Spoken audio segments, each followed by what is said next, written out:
नमस्कार दोस्तों, मैं राजकुमार मौर्य प्रखर इंडिया यूट्यूब मंच पे आपका स्वागत है। उत्तर प्रदेश में 2027 में विधानसभा का चुनाव है। 2027 के विधानसभा चुनाव के लिए समाजवादी पार्टी और भारतीय जनता पार्टी ने अपनी तैयारी तेज कर दी है। वहीं पर उत्तर प्रदेश के वरिष्ठ नेता स्वामी प्रसाद मौर्य ने भी 2027 के लिए बिगुल फूंक दिया है।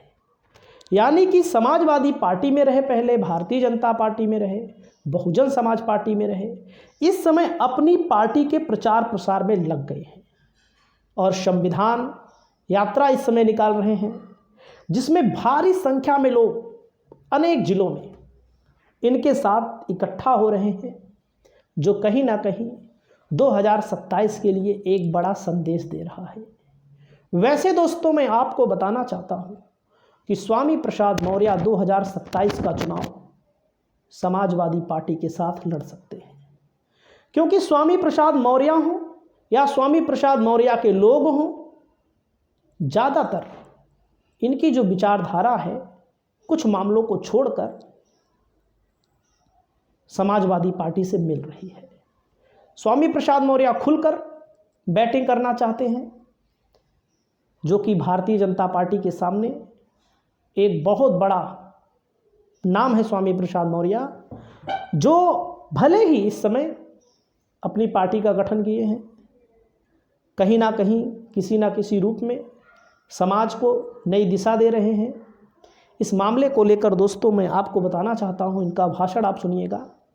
उन्नाव पहुंच चुके हैं। उन्नाव में, प्रतापगढ़ में, सुल्तानपुर में, अमेठी में, रायबरेली में, मिर्ज़ापुर में, भदोही में, सोनभद्र में, मतलब हर जगह पूरे उत्तर प्रदेश में इनके पास लोग हैं। जिस पार्टी के साथ भी जाएंगे उस पार्टी को लाभ अवश्य होगा। तो आप लोग वीडियो में देखिएगा कि स्वामी प्रसाद मौर्य अपनी किस बात को बोल रहे हैं जनता के सामने। कमेंट करिएगा। चैनल को पहली बार आए हैं तो चैनल को सब्सक्राइब करिएगा।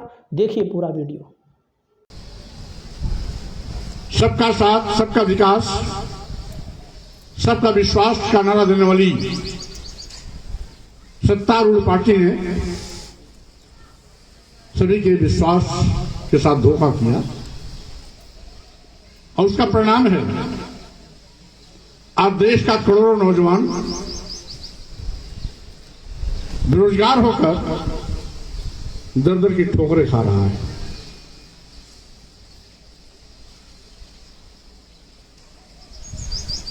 सबका साथ का नारा देने वाले लोग जब से सत्ता में बैठे हैं, सरकारी नौकरियां गायब हो गई। गाहे बेगाहे यदि कभी कोई सरकारी नौकरी का विज्ञापन आया भी तो नकल या भ्रष्टाचार की भेंट चढ़ गई। दोबारा वो परीक्षा कभी हुई नहीं। परीक्षा हुई भी तो उसके परिणाम नहीं आए। और जब सरकारी नौकरियां नहीं तो देश का नौजवान तो बेरोजगार होगा ही होगा। भारतीय संविधान निर्माता परम पूज्य साहब डॉक्टर अंबेडकर ने भारतीय संविधान के माध्यम से SC, ST, OBC को जो आरक्षण का अधिकार दिया, भारतीय संविधान के अनुच्छेद 15(4), 16(4) के तहत अनुसूचित जात, अनुसूचित जनजात को आरक्षण की सुविधा, अनुच्छेद 340 के अंतर्गत पिछड़े वर्गों को 27% की आरक्षण की सुविधा आज पूरी तरीके से सरकार ने नकार दिया है। पहले तो सरकारी नौकरी नहीं तो आरक्षण नहीं, क्योंकि आरक्षण तो सरकारी नौकरी में थी। जब सरकारी नौकरी भर्ती ही नहीं तो आरक्षण तो अपने आप खत्म हुआ। और यदि कभी कोई भर्ती हुई भी, अभी हाल में एक रेलवे में भर्ती हुई, SC, ST, OBC की जो लड़के पास आउट हुए थे लिखित में, इंटरव्यू में एक इन्होंने नया फंडा निकाल लिया है। Not found suitable. क्या निकाला है? Not found suitable. इंटरव्यू में नॉट फाउंड सुटेबल करके सारे एसटी ओबीसी को बाहर का रास्ता दिखा दिया और उनके खाली पदों पर भी सामान्य वर्ग के लोगों को भर्ती कर दिया। ईडब्ल्यूएस को आरक्षण मिला 10%। रेलवे की नौकरी में उनको 45% पदों पर सम्मिलित कर दिया गया। एससी एसटी ओबीसी के आरक्षित पदों पर चयनित अभ्यर्थियों को नॉट फाउंड सुटेबल करके उनको वापस कर दिया। हम बड़े गलत मुकाबले में हैं कि भारतीय जनता पार्टी हिंदुओं की रक्षक है। आप क्यों वोट देने के लिए हिंदू हो? सही मायने में अगर आपको हिंदू मानते तो आपके हकों पर डकैती नहीं डालते, आपके आरक्षण को खत्म नहीं करते, देश के करोड़ों नौजवान को बेरोजगार नहीं बनाते, सरकारी नौकरियां गायब नहीं करते। यही नहीं, जिन सरकारी विभागों में नौजवानों को सरकारी नौकरियां मिलने की उम्मीदें थी, इन्होंने एक एक करके उन सरकारी विभागों को बेचना शुरू कर दिया। आपको मालूम है, मोदी जब से प्रधानमंत्री बने देश के सभी बंदरगाह बेच दिए। बंदरगाह जानते हैं ना, समुद्र किनारे जो पानी वाले जहाज के ठहरने वाले अड्डे होते हैं, जहां से सामान उतारा जाता है, चढ़ाया जाता है।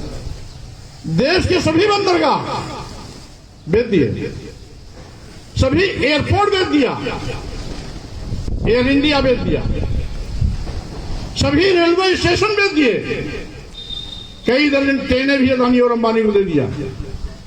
एलआईसी जैसी बड़ी संस्था को भी अदानी को हिस्सेदार बना दिया। ये सभी विभाग लाभ के हैं, जिनका मैंने नाम लिया, ये सभी विभाग लाभ वाले हैं। नुकसान में चलते होते बेचते तो समझ में आती कि सरकार नहीं चला पाई थी इसलिए बेच दिया। ये सारे के सारे विभाग लाभ देने वाले विभाग थे, फायदे में चल रहे थे, फिर भी इन्होंने अपने चहेते पूंजीपतियों को मालोमाल करने के लिए लाभ वाले सारे सरकारी विभाग उनको सौंप दिए। यानी नौजवानों की सरकारी नौकरियों की जो उम्मीदें थी, उन उम्मीदों का भी गला इस सरकार ने घोट दिया। साथियों, महंगाई आसमान पर है, आम लोगों का जीना दूभर हो गया। और जब से भाजपा सरकार आई, इसने देश के गरीबों की संख्या बढ़ा दी। माननीय प्रधानमंत्री जी खुद कहते हैं, हम देश के 80 करोड़ लोगों को 5 किलो 10 किलो चावल देते हैं। अब बताइए, जिस देश में 80 करोड़ लोगों की किस्मत 5 किलो 10 किलो चावल के इर्द गिर्द मंडराएगी, तो देश का कभी विश्वगुरु बनेगा क्या? 5 किलो 10 किलो चावल के लाइन कौन लगाएगा? जिसके पास खेती नहीं है, जिसके पास कोई बिजनेस रोजगार कारोबार नहीं है, जिसके पास कोई नौकरी नहीं है, वही 5 किलो 10 किलो चावल के लिए लाइन लगाएगा ना। और ऐसे लोगों की संख्या कितनी है? 80 करोड़। ये बयान स्वामी प्रसाद बोला का नहीं, 80 करोड़ लोगों को 5 किलो 10 किलो चावल देने का पीठ थपथपाते हैं माननीय प्रधानमंत्री नरेंद्र मोदी। यानी इस देश में 80 करोड़ लोग गरीब, लाचार, बेबस, मजबूर की जिंदगी जी रहे हैं, जिनकी जिंदगी 5 किलो 10 किलो चावल पे आके अटक गई। हम कहते हैं सरकारी नौकरी क्यों नहीं? गांव का सबसे छोटा सरकारी मुलाजिम होता है सफाई कर्मी। हमारी सरकार थी, हम पंचायती महाराज मंत्री थे, उस समय लगभग 1,08,000 सफाई कर्मी भर्ती हुई थी। सफाई कर्मी भी आज की तारीख में 35-40 हजार रुपया महीना पाता है। यानी सबसे छोटा सरकारी मुलाजिम 45-40 हजार रुपया पाता है, वो 5 किलो 10 किलो चावल के थोड़ा नहीं लगेगा।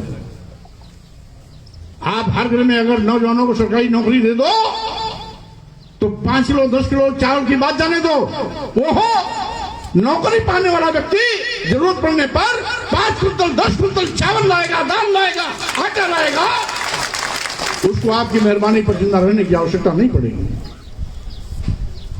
लेकिन ये सरकार तो चाहती है ये देश के लोग इतने मजबूर हो जाएं कि हमारे 5 किलो 10 किलो चावल पर हमारा गुणगान करें और हमें और दे करके हमेशा हमारी ताजपोशी भी करते रहें। इसी पॉलिसी है और कहते हैं हम विश्वगुरु बनाएंगे। तुम क्या विश्वगुरु बनाओगे? विश्वगुरु तो बहुत पहले भारत बन चुका है। जिस दिन तथागत बुद्ध ने पूरे दुनिया को मानवता का संदेश दिया, मानो एक समान की विचारधारा फैलाई, उसी दिन हमारा भारत पूरे विश्व का गुरु बन गया। अब आपको विश्व गुरु बनाने की जरूरत है। साथियों,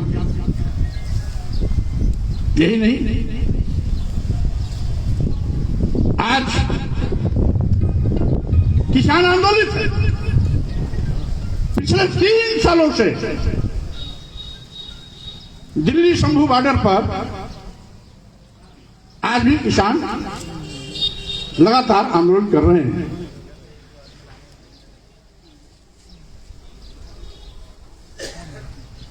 लगभग 850 किसान अब तक शहीद भी हो गए। किसानों की एक ही मांग है कि लाभकारी मूल्य देने का वादा किया था भाजपा ने, आज तक लाभकारी मूल्य तो नहीं दिया। कम से कम न्यूनतम समर्थन मूल्य की घोषणा तो कर दो। कम से कम किसानों की लागत तो निकल आए। तुम लाभकारी मूल्य नहीं दे सकते हो, किसानों के उत्पाद का न्यूनतम समर्थन मूल्य दे दो। किसानों के आगे धूल झोंकने के लिए प्रधानमंत्री जी कहते हैं हम तो 5-6 हजार रुपया सालाना प्रधानमंत्री सम्मान निधि देते हैं। अरे माननीय मोदी जी, आपका 6 हजार रुपया सालाना सम्मान निधि चूल्हे भार में जाए, क्योंकि आपके छुट्टा जानवर लाखों की फसल किसानों की चल करके चौपट कर दे रहे हैं। आप इन छुट्टा जानवरों पर तो कम से कम अंकुश लगा लेते। लाखों की फसल चल करके चौपट कर दे रहे हैं। वो अपने खेतों में अगर छोटा किसान भी है तो 10,000, 15,000, 20,000 रुपए का ताल लगाता है, उसके बावजूद उसकी फसल नहीं बचती और कहते और 6,000 रुपया देते हैं। लाखों की फसल चरवा करके 6,000 रुपया देने के ढिढोरा पीटते हो। यह केवल देश की जनता की आंख में धूल झोंकने के सिवाय कुछ नहीं। यही नहीं, आज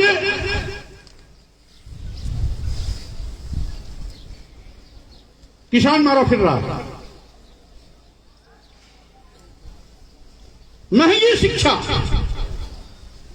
के माध्यम से गांव के मजदूर, किसान, गरीब के बच्चों को उच्च शिक्षा से वंचित करने की साजिश चल रही है।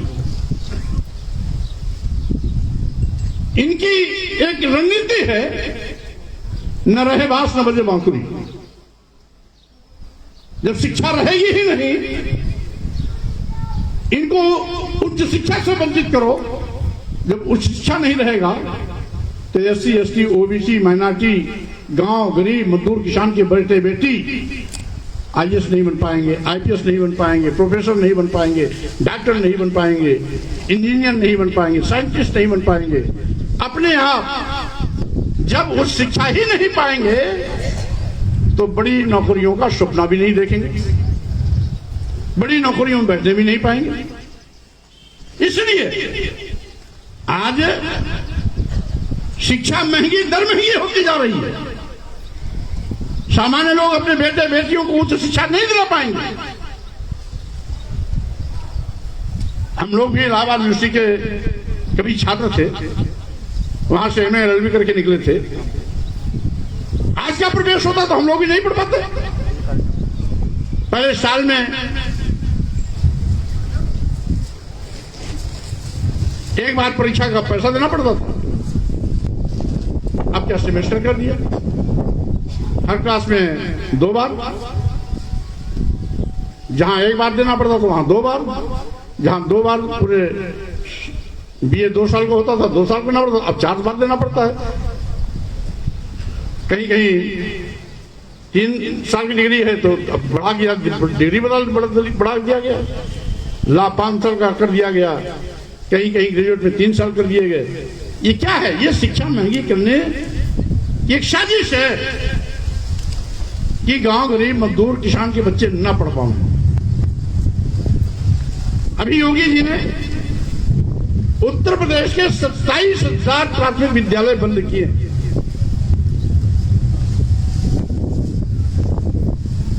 कहते हैं छात्र नहीं है। अपना निकम्मेपन को नहीं कहेंगे कि हम इतने निकम्मे हैं कि हम विद्यालय नहीं चला पा रहे हैं। अब विद्यालय चले कैसे? जब एक स्कूल में एक अध्यापक होगा और कभी कभी एक अध्यापक 2-2, 3-3 स्कूल चलाएगा तो बच्चों की पढ़ाई क्या होगी? स्कूल कोई माता पिता अपने बच्चों को इसलिए भेजता है कि हमारा बच्चा जाकर वहां पढ़ेगा। हमने कई स्कूलों में देखा एक अध्यापक है, कक्षा 1, 2, 3, 4, 5 पांचों कक्षाओं के बच्चों को एक साथ बैठा करके ककहरा पढ़ाता है, गिनती पढ़ाता है, पहाड़ा पढ़ाता है। अब कक्षा 1, 2, 3, 4, 5 सबके बच्चों का आईक्यू एक है क्या? इसका मतलब जानबूझ करके साजिश की तरह ग्रामीण क्षेत्र के विद्यालयों को पढ़ाई से शून्य किया जा रहा है, जिसके चलते पढ़ाई के प्रति लोगों का रुझान घटे और लोग अपने बच्चों को स्कूल न भेजें। इन्होंने एक योजना चलाई, विश्वकर्मा श्रम सम्मान योजना। जानते हैं क्या है? यानी जो बाप दादा पुरखे कभी करते रहे, मोची का बेटा मोचीगिरी करे, लोहार का बेटा लोहारी करे, कुहार का बेटा कुहारी करे, बढ़ई का बेटा बढ़ईगिरी करे, दूध दही वाले का बेटा दूध दही बेचे, सब्जी बेचने वाले का बेटा सब्जी बेचे, यानी गांव में सफाई करने वाले का बेटा सफाई करे। यानी जो बाप दादा पुरखे करते रहे आजादी के पहले गुलाम भारत में, उस परिस्थिति में इस देश के 90% लोगों को ले जाना चाहती है सरकार। इस देश में 90% कौन है? SC, ST, OBC, minority. इनको फिर से पुश्तैनी कामों की ओर ठेलना चाहती है और साजिश के तहत उच्च शिक्षा से वंचित करती है। और शिक्षा से वंचित करने के ही क्रम में ग्रामीण क्षेत्रों की शिक्षा को ऋण मार रही है। साथियों, हम आप सब ऐसे गूंगे भरे अंधे बैठे रहेंगे तो आने वाली जो हमारी पीढ़ियां हैं ना, वो कभी आपको माफ नहीं करेंगे। हम गूंगे रहेंगे, बैठे रहेंगे, चुप रहेंगे, तो इसका मतलब है जो सरकार आपके बेटे बेटियों का आरक्षण खत्म कर रही है, उस शिक्षा से वंचित करने का पाप कर रही है, आप उसमें हिस्सेदार बन रहे हो। मौनम स्वीकार लक्षणम। सरकार के खिलाफ आवाज न उठाना, चुप रहना अपने आप में मौन स्वीकृति को इंगित करती है। और इसीलिए साथियों, मैंने सोचा कि किसी न किसी को सड़क पर निकलना चाहिए, किसी न किसी कोई इस अन्याय के खिलाफ आवाज उठानी चाहिए। इसीलिए 15 मार्च जो सामाजिक परिवर्तन के महानायक मानवर काशीराम जी का जन्मदिन है, लखनऊ के ऐतिहासिक मैदान डॉक्टर भीमराव अंबेडकर सामाजिक परिवर्तन स्थल पर मानवर काशीराम की प्रतिमा पर माल्यार्पण कर हमने संविधान सम्मान और जनहित हुंकार यात्रा पूरे प्रदेश में निकालने का निर्णय लिया। अभी पहले चरण का मेरी यात्रा हुई है। लखनऊ से मैंने शुभारंभ किया, रायबरेली अमेठी होते हुए इलाहाबाद, भदोही, मिर्जापुर, सोनभद्र होते हुए रीवा सतना के बॉर्डर के इलाहाबाद भूभाग को टच करते हुए कौशाम्बी, ऊंचाहाट, डलमऊ, लाल होते हुए उसकी वापसी हुई। जो ऐतिहासिक भीड़ सड़कों पर निकली तो ऐसा मुझे आभास हुआ कि जैसे जनता पहले से इंतजार कर रही थी कि कोई न कोई हमारी समस्या को लेके आए। अभी लखनऊ मंडल और कानपुर मंडल का एक साथ में जनहित यात्रा लेकर चलूंगा। क्योंकि प्रदेश बहुत बड़ा है, हम सभी जिलों में पहुंचे, कोशिश करें अधिक से अधिक विधानसभाओं में जाएं। इसलिए हमने पूरी यात्रा को 9 चरणों में किया है। एक चरण में 2 मंडल लेंगे। जैसे पहले चरण में हमने प्रयागराज इलाहाबाद मंडल और मिर्जापुर मंडल लिया। दूसरे मंडल की शुरुआत 2 अप्रैल से होगी, जिसमें बस्ती मंडल और गोरखपुर मंडल लेने जा रहा हूं। तीसरे मंडल के कार्यक्रम की घोषणा 2 अप्रैल के पहले मैं कर दूंगा, क्योंकि जब हम दूसरे यात्रा पर निकलते हैं तो उसके पहले तीसरे की घोषणा हम आने वाले कार्यक्रम की घोषणा करते हैं। तीसरे चरण की घोषणा हम 2 अप्रैल की यात्रा शुरू करने के पहले कर देंगे। और इसलिए साथियों,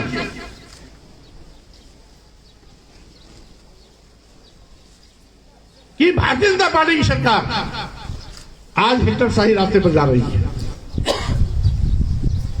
इस देश में हमारे महापुरुषों ने समतामूलक समाज की स्थापना के लिए एक लंबा संघर्ष किया। तथागत बुद्ध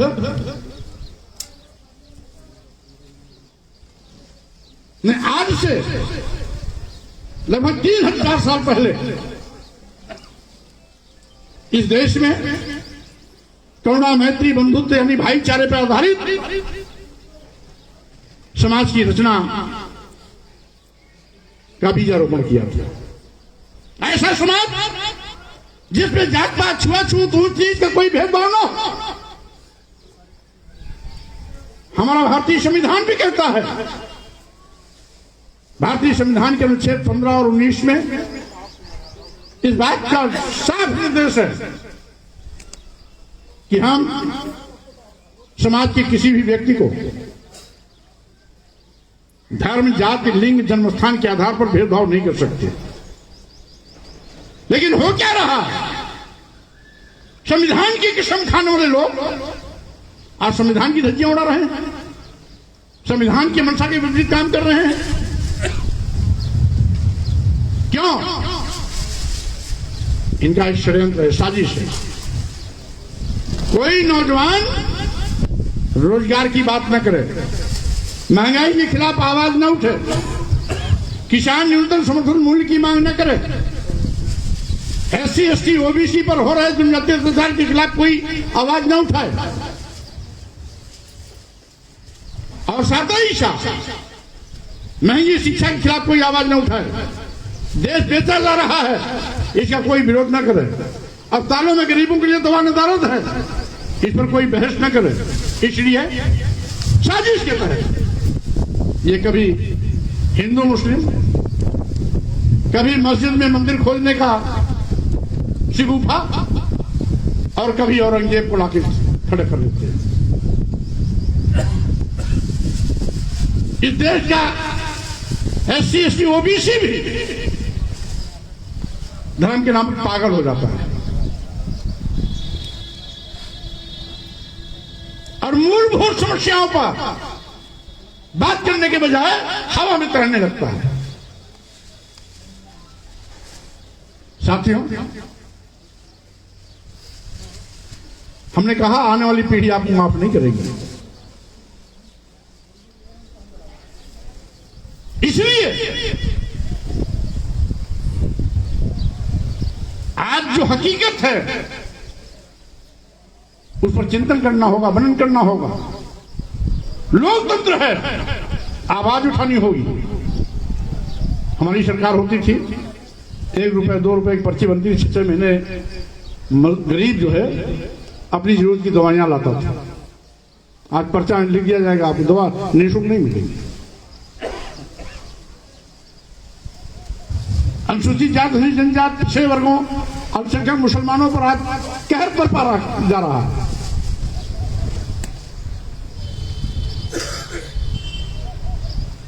कल भी लखीमपुर में एक दलित बेटी को मार करके पेड़ में लटका दिया। उसका आधा शरीर जमीन पर था, आधा लटका मिला। फतेहपुर में कल एक मोहरा समाज के नौजवान को दबंगों ने पीट पीट के मार डाला, मुआ डाला। रोज कोई न कोई घटना घटती रहती है, लेकिन हिंदू के नंबरदार बनकर के आज अपने उत्तरदायित्व का निर्वहन नहीं करते हैं, बल्कि धार्मिक उन्माद पैदा कर हिंदू मुस्लिम भाईचारा बिगाड़ने की कोशिश करते हैं। जबकि आप जानते हैं इस देश का मुसलमान, सिख, ईसाई कहीं बाहर से नहीं आया, सब इस देश के हैं।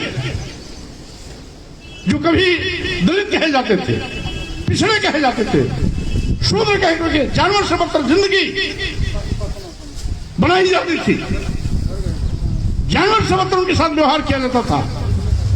उन्हीं लोगों में से, उन्हीं शूद्रों में से सम्मान स्वाभिमान की भूख को लेके कभी कोई ईसाइयत कबूल कर लिया, कभी कोई इस्लाम कबूल कर लिया। सिख धर्म का इजाद भी गुरु नानक ने इसी चलते किया था। और बाबा साहब डॉक्टर अम्बेडकर जैसे दुनिया के सबसे बड़े विद्वान को बौद्ध धर्म शरणम कह करके बौद्ध धर्म के अपनाने के लिए मजबूर होना पड़ा था। ये इसीलिए सम्मान और स्वाभिमान की भूख के लिए इस देश का बौद्ध, इस देश का सिख, इस देश का ईसाई, इस देश का मुसलमान सब आपके भाई। ये हिंदू मुस्लिम की लाश के सौदागर हिंदू मुस्लिम खून खराबा करा करके मुख्यमंत्री प्रधानमंत्री बने रहने के लिए हमारे आप सबकी आंख में धूप झोलने का काम करते हैं। इसलिए जिन महापुरुषों ने हमें सम्मान स्वाभिमान दिलाने के लिए अपनी पूरी जिंदगी संघर्षों में बिताई, बुद्ध के विचारों का भारत बनाया कभी सम्राट अशोक ने, हमारे संतों गुरुओं ने भी समय समय पर इस आवाज को उठाया। संत कबीर, गुरु नानक, संत रविदास, आज गुरुओं ने भी हमें झकझोरा सम्मान के लिए। और सामाजिक परिवर्तन के महानायक ज्योतिबा फुले जी,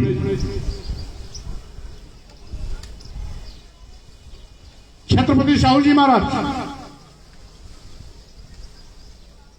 भारतीय संविधान निर्माता बाबा साहब डॉक्टर अम्बेडकर, पेरियार रामास्वामी नाइक, नारायण गुरु, संत गाड़गे, पेरियार ललित सिंह यादव, रामश्रू वर्मा जी, बिहार में लेनिन कहे जाने बाबू जगदेव प्रसाद कुशवाहा जी,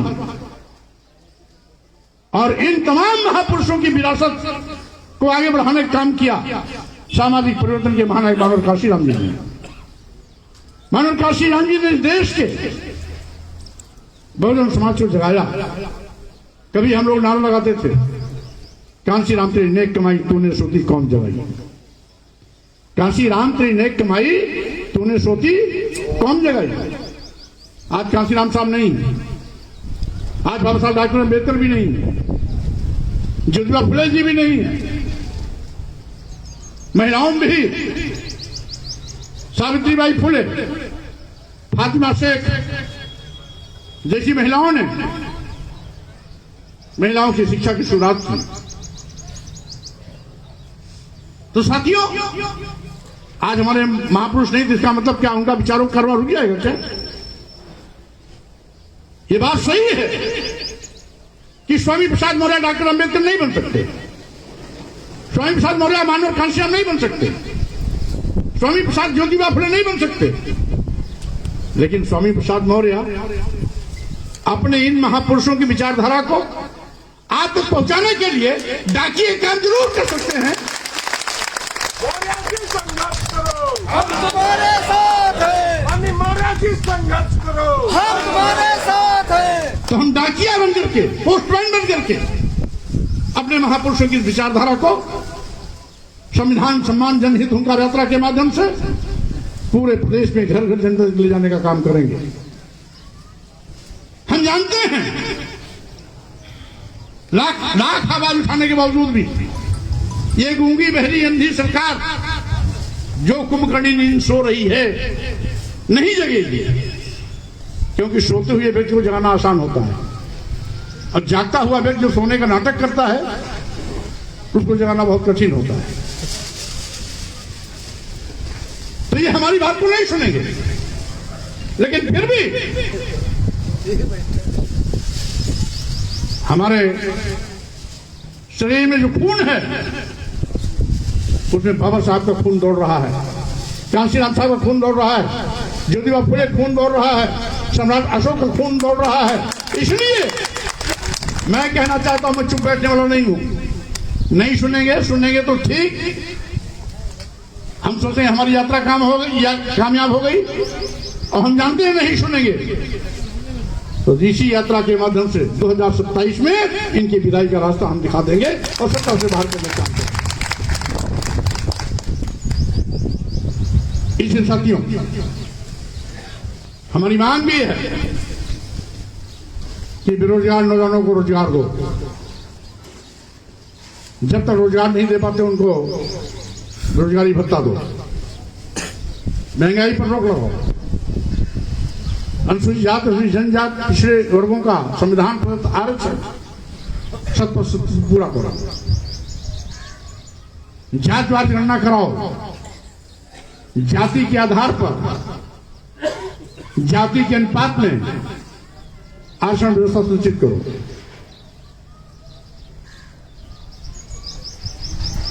आउटसोर्सिंग और मानदेय पे काम करने वाले आउटसोर्सिंग कर्मी, आशा बहुएं, आंगनबाड़ी कार्यकर्ती, सहायिका, शिक्षा मित्र, पंचायत मित्र, आप सबों को सरकारी कर्मी घोषित करो और पूरा का पूरा वेतन दो। उच्च शिक्षा से वंचित करने का पाप करने वाले भाजपा के लोगों को मेरी मांग है, तुम फिजूल की नारेबाजी मत करो। वन नेशन वन इलेक्शन कभी संभव नहीं है। लोकतांत्रिक हमारा देश है। 1952 में पार्लियामेंट और असेंबली चुनाव साथ साथ हुआ था, लेकिन कभी मुख्यमंत्री प्रदेश सरकार भंग कर देता है और कभी प्रधानमंत्री पार्लियामेंट भंग कर देता है। प्रधानमंत्री पार्लियामेंट भंग करता है तो मुख्यमंत्रियों की राय की आवश्यकता नहीं होती, और मुख्यमंत्री जब असेंबली भंग करता है तो उसे प्रधानमंत्री की राय की भी कोई जरूरत नहीं पड़ती। और जिसके नाते 52 में एक साथ शुरू हुए असेंबली पार्लियामेंट चुनाव आज आगे पीछे हो गए। इसलिए वन नेशन वन इलेक्शन लोकतांत्रिक सिस्टम में कभी कामयाब नहीं होगा। अगर एक करना ही है तो मेरी मांग है, वन नेशन वन एजुकेशन होना चाहिए। एक शिक्षा, एक देश, एक शिक्षा होनी चाहिए, और शिक्षा निःशुल्क होनी चाहिए। बाबा साहब डॉक्टर अम्बेडकर ने मौलिक अधिकार के रूप में हमें शिक्षा का अधिकार दिया है। अगर मौलिक अधिकार के रूप में शिक्षा का अधिकार मिला है तो इसका व्यवसायीकरण नहीं होना चाहिए। और ये तभी संभव है जब वन नेशन वन एजुकेशन होगा, समान शिक्षा मिलेगी, अमीर गरीब के सब बच्चों को बराबर की जब एक शिक्षा मिलेगी तो अपने आप विषमता खत्म होगी। और इसके साथ ही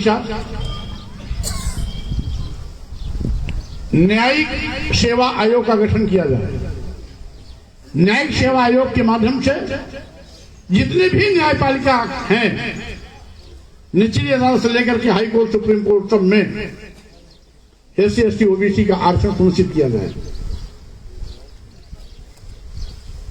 SC ST OBC माइनॉरिटी मुस्लिम समाज पर विशेष रूप से हो रहे जाति दुर्भावना से हत्याएं हैं,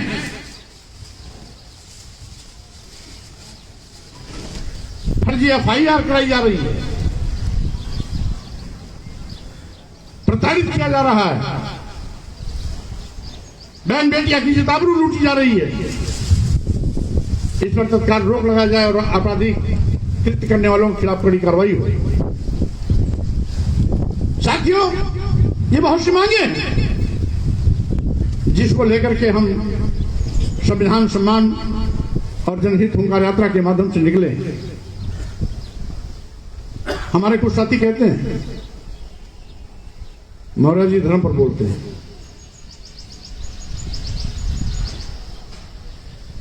शायद अंदर अंदर उनके अंदर भाजपा का कीड़ा घूमता रहता है। सभी धर्म का मकसद है मानव कल्याण। अगर कोई इंसानियत का दुश्मन है, जाति के आधार पर किसी कत्ल करता है, जात के आधार पर घृणा नफरत पैदा करता है, जात के नाम पर समाज को बांटने का पाप करता है, तो धर्मी नहीं, वो धर्मी है। कोई भी धर्म हो, धर्म का मकसद है मानवता की भलाई, कल्याण हो, किसी का अहित ना हो। लेकिन यहां हो क्या रहा है? अंधा बाटे रेवड़ी, अपन अपन का दे।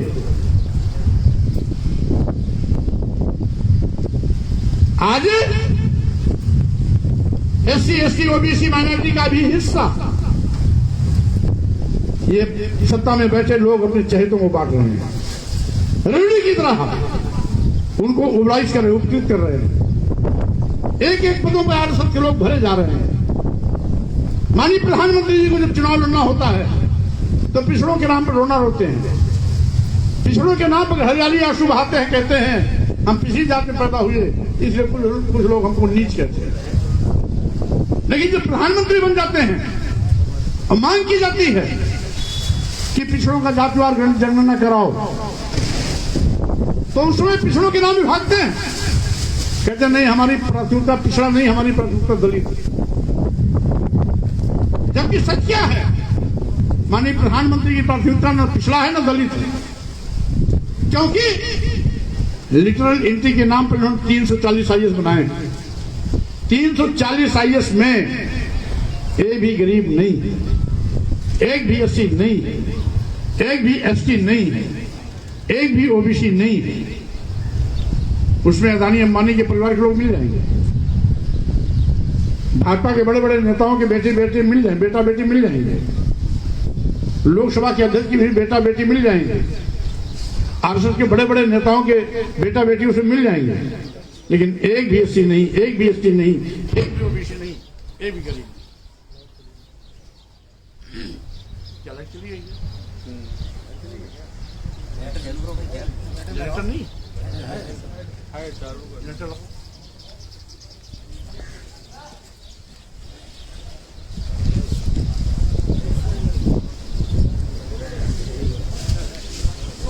नमस्कार दोस्तों, मैं राजकुमार मौर्य प्रखर इंडिया यूट्यूब मंच पे आपका स्वागत है। उत्तर प्रदेश में 2027 में विधानसभा का चुनाव है। 2027 के विधानसभा चुनाव के लिए समाजवादी पार्टी और भारतीय जनता पार्टी ने अपनी तैयारी तेज कर दी है। वहीं पर उत्तर प्रदेश के वरिष्ठ नेता स्वामी प्रसाद मौर्य ने भी 2027 के लिए बिगुल फूंक दिया है।